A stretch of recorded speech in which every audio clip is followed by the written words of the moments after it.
Hello everyone, welcome to the smart IAS foundation. और आज हम डिस्कस करेंगे 27 जून 2024 का current affairs. This is our team and ये टॉपिक्स आज हम डिस्कस करने वाले हैं। टॉपिक्स जो भी आया था न्यूज़पेपर में उसमें क्या क्या इंपॉर्टेंट था मैं आपको एक बार बता दूं।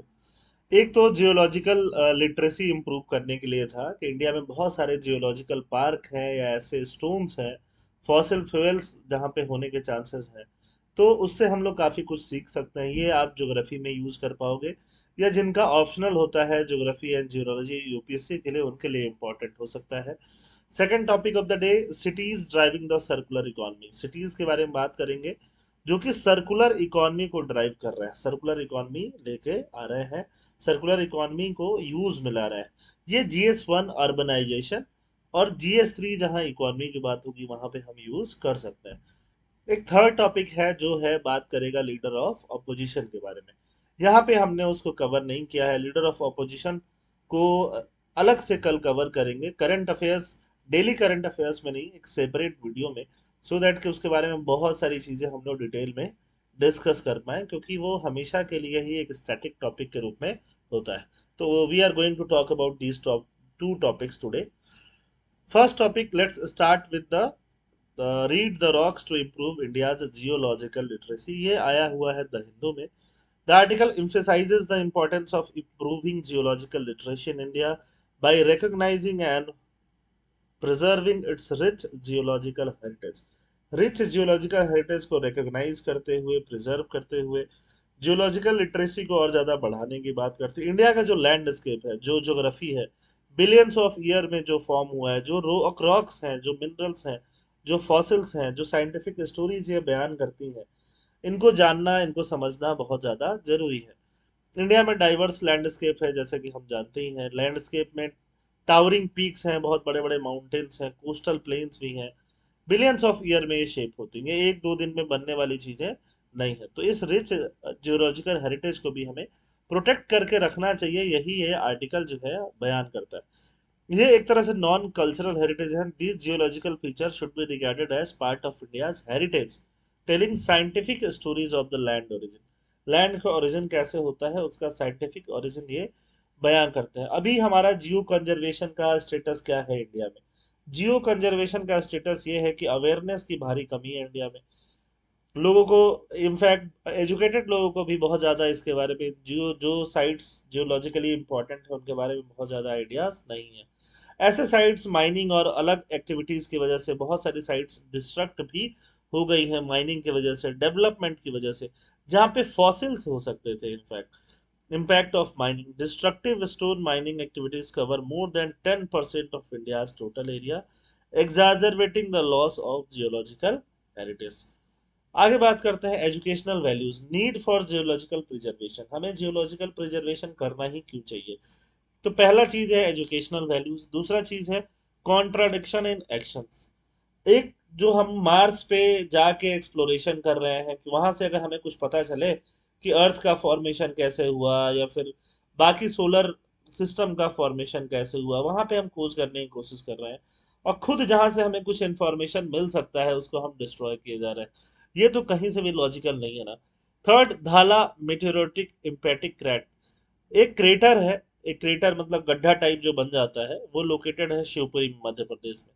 ये 1.5 टू 2.5 बिलियन ईयर ओल्ड है। तो ये सिग्निफाई करता है celestial collision during the origin of life. Celestial मतलब बड़े जो बॉडीज होते हैं, है ना, जो आप यूनिवर्स में बॉडीज देखते हैं, उनके बीच के कोलिजन को ये सिग्निफाई करता है। लोनार क्रेटर है जो कि महाराष्ट्र में है, महाराष्ट्र में बुल्ढाना डिस्ट्रिक्ट में है। This crater was initially dated to 50,000 years, but recent studies suggest it is around 5,76,000 years old. सोचो इतना पुराना पुराना क्रेटर है, तो अगर इसकी स्टडीज से हम अर्थ का इवोल्यूशन, सोलर सिस्टम का इवोल्यूशन और भी बहुत सारी चीजें हम पता लगा सकते हैं। International recognition of geological heritage. Geological heritage के लिए इंटरनेशनल रिकॉग्निशन कब मिलना शुरू हुआ? पहले यूनेस्को का एक सिंपोजियम हुआ 1991 में। सोचो बहुत रिसेंट इवेंट है ये। 1991 लगभग 33 ईयर्स के आसपास पुराना इवेंट है। उसके पहले जियोलॉजिकल सिग्निफिकेंस से हम बहुत ज़्यादा ताल्लुक नहीं रखते थे। ये डिग्ने फ्रांस में इसका सिंपोजियम हुआ था। शेयर्ड लीगेसी का कॉन्सेप्ट आया। The declaration emphasised the shared legacy of earth and humanity. Humanity और अर्थ का शेयर्ड लेगेसी है।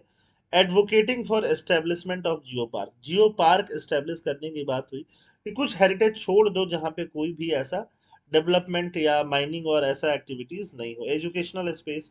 जियो park aims to preserve unique geological features and educate the public about their significance. Public को उसके significance के बारे में भी बताता है। ग्लोबल एग्जांपल्स क्या है? Countries like Canada, China, Spain, US and the UK have developed geo heritage site as national park. इन लोगों ने जियोलॉजिकल हेरिटेज साइट को नेशनल पार्क की तरह डेवलप किया हुआ है।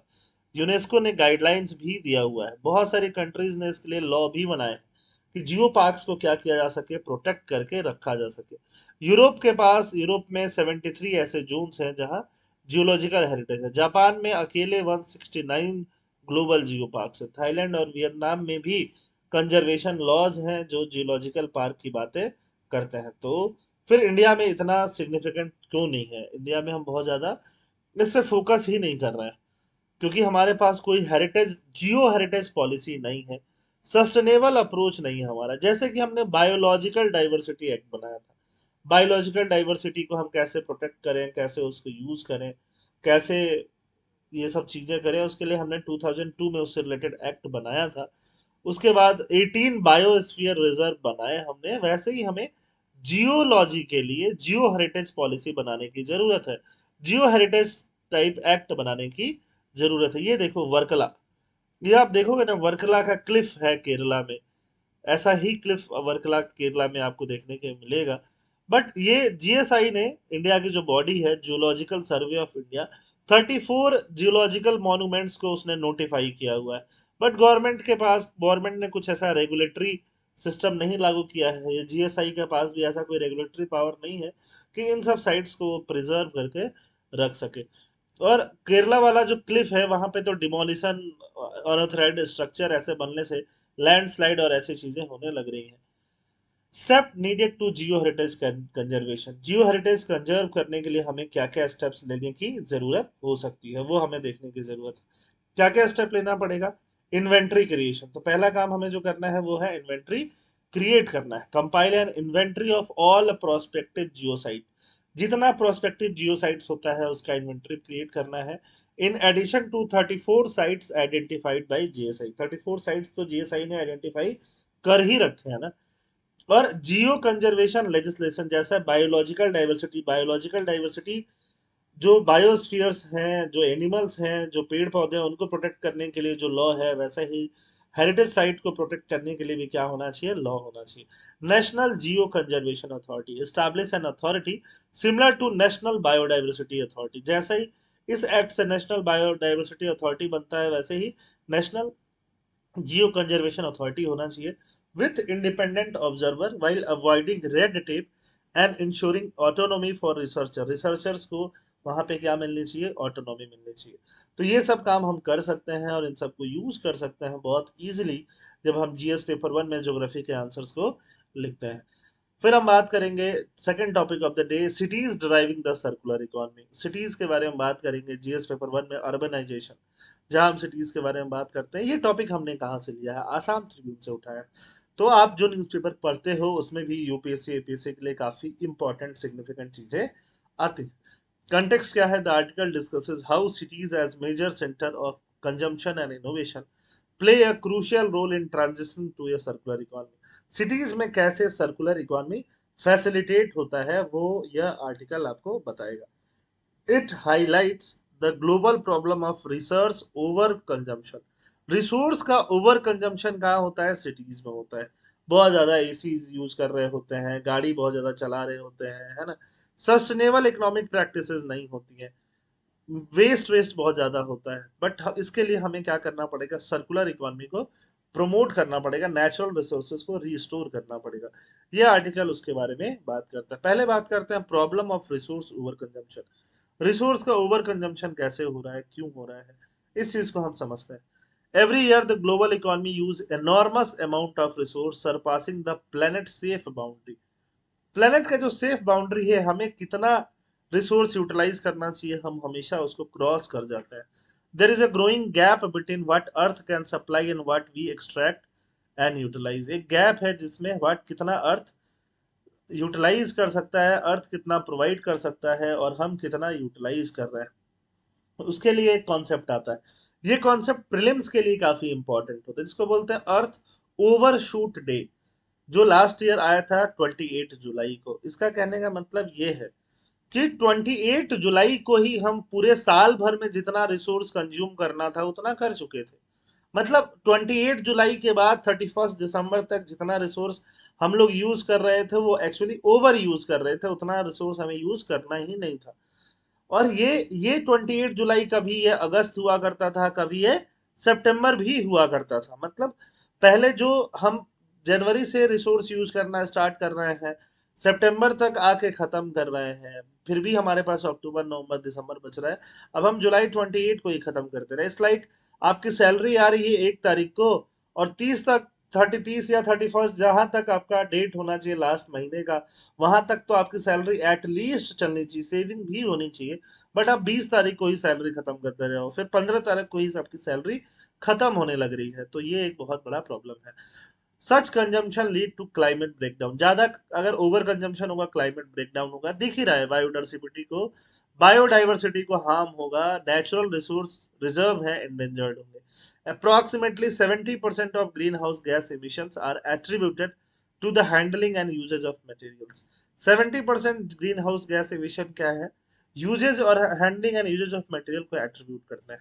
न्यू इकोनॉमिक पैराडाइम का नीड है, a new economic paradigm that restores nature, eliminate waste, and uses resources for as long as possible is necessary. Paradigm ensures that people and the environment can coexist sustainably. ये paradigm ensure करेगा कि people और environment दोनों एक साथ sustainably coexist करें। The role of cities in resource consumption. Resource consumption में cities का क्या role है? Cities are major consumer as they are center of innovation. Center of innovation कौन है? Cities. इंफ्रास्ट्रक्चर, इन्वेस्टमेंट, कल्चर, सब कुछ कहाँ है? सिटीज में ही तो है। In many nation metropolitan areas account for the majority of material and carbon footprint. वो कहाँ होता है? मेनी एरियाज में, सिटीज में ही हो रहा होता है, मेट्रोपॉलिटन एरियाज में ही हो रहा होता है। फिर एक इंपॉर्टेंट डेटा है, ये इंपॉर्टेंट डेटा अगेन आप यूज कर सकते हो। ग्लोबल फुटप्रिंट नेटवर्क प्रोजेक्ट बोलता है कि 2050 तक 80% ऑफ द पीपल कहाँ रह रहे होंगे? पूरे वर्ल्ड की बात करता है ये, सिटीज में ही रह रहे होंगे। जो 90 बिलियन टन्स ऑफ मटेरियल एक साल में वो लोग क्या करेंगे? कंज्यूम करेंगे। जबकि पूरा सिटीज का लैंड मास कितना होगा? सिर्फ 3% of the world. 3% of the world में 80% ऑफ द पीपल रह रहे होंगे और 90 billion tons of material use कर रहे होंगे। तो बताओ ये सस्टेनेबल है? बिल्कुल भी नहीं है। तो इसलिए सिटीज को कहाँ शिफ्ट करना चाहिए? सर्कुलर इकोनॉमी पर। सर्कुलर इकोनॉमी क्या होता है? सर्कुलर इकोनॉमी इंसेंटिव देता है प्रोडक्ट्स को रीयूज करने पे। रीयूज करो, रिसाइकल करो, रिफर्बिश करो, रिड्यूस करो बाकी चीजों का यूज, स्क्रैप करने से बचो, and then extracting new resources, है ना। तो ये वेस्ट को कम करो, वेस्ट को कन्वर्ट करो वापस से मटेरियल में। Cloth, scrap material, obsolete electronics are return to the economy to use more efficiently. ये बात हो रही होती है इसमें, ठीक है। Systemic changes in cities. Cities में क्या सिस्टमिक चेंजेस हो रहा होता है? Cities have intricate system to meet the need of their citizen, including transportation, housing, food, energy. City के पास intricate system होता है जो नीड को फुलफिल करे, जैसे transportation, housing, food, energy. Sector wide systemic changes is necessary. Her sector में systemic changes जो है, मतलब कि जो भी फालतू हम ओवर यूज कर रहे हैं उसको कम करना बहुत ज्यादा क्या हो जाता है? सिस्टम वाइज नेसेसरी हो जाता है, बहुत ज्यादा जरूरी हो जाता है। Requiring a re evaluation of resources and economic practices. हमें एक री इवेल्युएशन करना पड़ेगा कि हम कितना ज्यादा रिसोर्स यूज कर रहे हैं, क्या हमारा इकोनॉमिक प्रैक्टिस सस्टेनेबल है, क्या हम इतना प्राइवेट कार को हम यूज कर सकते हैं, क्या प्राइवेट कार अलाउड होने चाहिए क्या, या सिटीज में क्या एक से ज्यादा प्राइवेट कार किसी पर्सन के नाम पे रजिस्टर होना चाहिए क्या, या किसी फैमिली के नाम पे रजिस्टर होना चाहिए कि ये सारी चीजें हमारे कंजम्पशन पैटर्न में आती हैं। Innovation is essential to support this transformation. Innovation बहुत जरूरी है, चाहे वो टेक्नोलॉजिकल इनोवेशन हो, चाहे वो सोशल इनोवेशन हो, चाहे वो ऑर्गेनाइजेशनल फैक्टर हो। इनोवेशन का इंपॉर्टेंस क्या है? Innovation and improvement, value generation and transfer, and the spread of concepts and technology जो कि एसेंशियल होता है। Innovation should impact both politics and society, both politics and society दोनों को इम्पैक्ट करता है। कैपेसिटी बिल्डिंग को प्रमोट करना पड़ेगा, अवेयरनेस को और ज्यादा बढ़ाना पड़ेगा। They can provide shared space such as marker space, fab lab, living lab and make resource available for co-creation of idea. Fab lab concept होता है, लिविंग लैब कॉन्सेप्ट होता है जहाँ पे आइडिया को क्रिएट किए जाए, मतलब कि बहुत सारे लोग आए और आके सिटीज में ऐसा सेंटर बन सकता है जिसको आप फैब लैब, लिविंग लैब के नाम से जान सकते हो। वहां पे आए और आइडियाज क्रिएट करे, जनरेट करेगा सिटीज में, और वो लोग क्या कर सकते हैं, कैसे वो लोग जुगाड़ टेक्नोलॉजी का यूज कर रहे हैं। म्यूनिसिपैलिटीज कैन परचेज की asset of shared use, removing startup hurdles and fostering innovation. ये काम कौन कर सकता है? म्यूनिसिपैलिटी। अब इसके एग्जांपल्स देखते हैं हम लोग, क्या एग्जांपल्स है। लिविंग लैब की अभी हमने बात की ना, लिविंग लैब क्या है?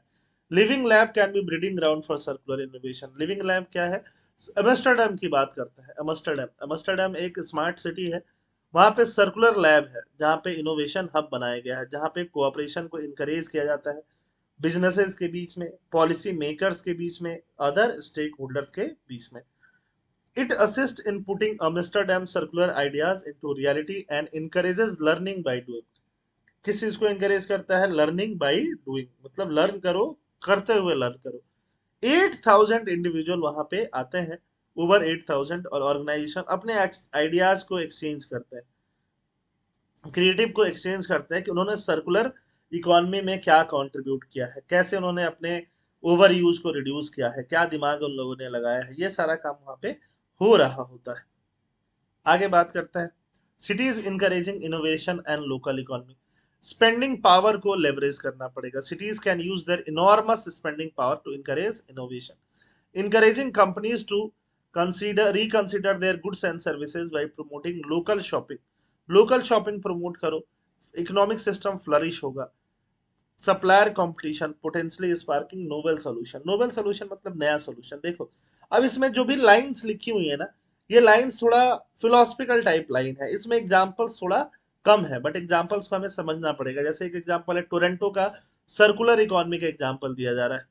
सर्कुलर इकोनॉमी में म्युनिसिपैलिटीज क्या करती है? Collaborative effect. वो क्या करती है? लोकल बिजनेस को इंगेज कर लेती है, इनोवेटिव टेक्नोलॉजी को अडॉप्ट करती है, प्रमोट भी करती है और अवेयरनेस को रेज करती है। फॉर एग्जांपल प्लास्टिक को कैसे कम किया जाए, उसके लिए कुछ ने कुछ आइडिया निकाल लिया है। फॉर एग्जांपल ट्रैफिक में कंजेशन को कैसे कम किया जाए, उसके लिए आइडिया निकाल लिया है ना। तो ये सारे आइडियाज ये लोग करते रहते हैं। Circular economy standard and principle are included in procurement contract. Procurement मतलब गवर्नमेंट कुछ भी चीज प्रोक्योर करती है, खरीदती है, उस कॉन्ट्रैक्ट में क्या होता है? सर्कुलर इकोनॉमी के स्टैंडर्ड्स होते हैं। मतलब कि अगर इलेक्ट्रॉनिक डिवाइसेस गवर्नमेंट खरीद रही है तो क्या करेगी? प्रोक्योर कर रही है तो क्या करेगी? वो वापस से उनको खराब हो जाने के बाद, उनका टाइम खत्म हो जाने के बाद, वो जिस कंपनी से लिया गया है वापस उसको ले जाए, रिफर्बिश करे, है ना, उसका रीयूज करे, और ये उसको वापस उसको यूज में लिया जाना चाहिए रादर देन कि उसको कूड़े में डाल दो। तो ये सारा कॉन्ट्रैक्ट में होता है।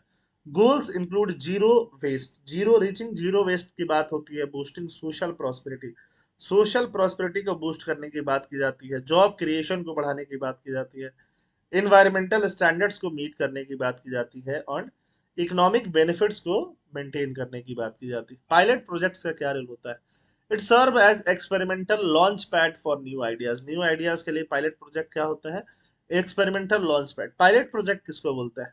कि आपने कोई, आपके दिमाग में कोई आइडिया आया, कोई आइडिया को आपने बहुत छोटे स्केल पे स्टार्ट कर लिया, छोटे स्टेप पे स्टार्ट करने के बाद उसमें जरूर कोई कमियां होंगी, लूप होल्स को आपने ठीक कर लिया, अब उस आइडिया को आपने लार्ज स्केल पे स्टार्ट कर दिया, तो इसी को हम लोग क्या बोलते हैं? पायलट प्रोजेक्ट को इम्प्लीमेंट करना बोलते हैं।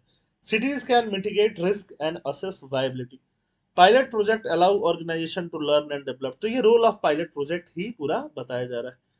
Example O house in Kongsvinger Norway. Norway का एग्जाम्पल है आपके पास, टोरंटो का एग्जाम्पल है आपके पास, एम्स्टर्डम का एग्जाम्पल है आपके पास। ये सारा एग्जाम्पल जब भी आप सिटीज की बात करो, सस्टेनेबल लाइफ की बात करो, सर्कुलर इकोनॉमी की बात करो, अर्बनाइजेशन की बात करो, तो हमेशा मेंशन करना है। ये टॉपिक जितना इंपॉर्टेंट दिख रहा है उससे कहीं ज्यादा इंपॉर्टेंट है। Modular housing for young people made from renewable and recyclable material. है ना, जैसे कई बार शिप्स होते हैं, शिप्स के कंटेनर होते हैं, कंटेनर से हाउसेस बना लेते हैं वो लोग, सोचो। Movable showing how affordable portable and sustainable homes can become for the first time. Home जो होते हैं वो मूवेबल हो जाते हैं, क्योंकि अगर जैसे कंटेनर्स देखा है ना, पोर्ट्स में जो कंटेनर यूज होते हैं बड़े बड़े, तो वहां उसको यूज कर लेते हैं लोग घर बनाने के लिए। वो मूवेबल भी हो जाता है, उसको एक जगह फिट कर लेते हैं वो घर के। Exemplifies circular building design and the potential to repurpose regional building material. Public sector involvement brings together various actors promoting collaboration and low risk innovation। तो ये सारा काम किया जाता है। अब वे फॉरवर्ड क्या है, जो चीजें हमने अभी डिस्कस किया वही सारी चीजें वे फॉरवर्ड है। देखो, ये तो सीधे सीधे समझ में आ रहा है, हम लोग ओवर कंजम्पशन करते हैं, हम लोग मतलब मे बी इंडिया स्पेसिफिक बात नहीं है, बट बहुत सारे लोग ओवर कंज्यूम कर रहे हैं। जितना जरूरत है उससे ज्यादा पे वो लोग रह रहे हैं। Tackling urgent environmental issues require a shift to a circular economy, with cities playing a crucial role due to the resource utilization. Municipalities can stimulate innovation, collaboration, resulting in systemic change across sector. Strategic initiatives like shared innovation space, pilot project, capacity building are the key. Examples from Toronto and Amsterdam show the success of neighborhood campaign in advancing sustainable habitats and cutting waste. Cities can accelerate the transition to sustainable regenerative economy। अब देखो कितना point wise दिया हुआ है, directly आप इसको अपने way forward में, जब आप urbanization, circular economy, over consumption, इससे रिलेटेड कुछ भी क्वेश्चन आप लिख रहे हो तो आप डायरेक्टली यहाँ पे लिख सकते हो, है ना। आई होप आज के टॉपिक से आपको कुछ सीखने को मिला होगा। ये अगर पीडीएफ आपको चाहिए तो आप हमारे टेलीग्राम चैनल से डाउनलोड कर सकते हो, जिसका लिंक आपको मिलेगा डिस्क्रिप्शन बॉक्स में। थैंक यू, जय हिंद।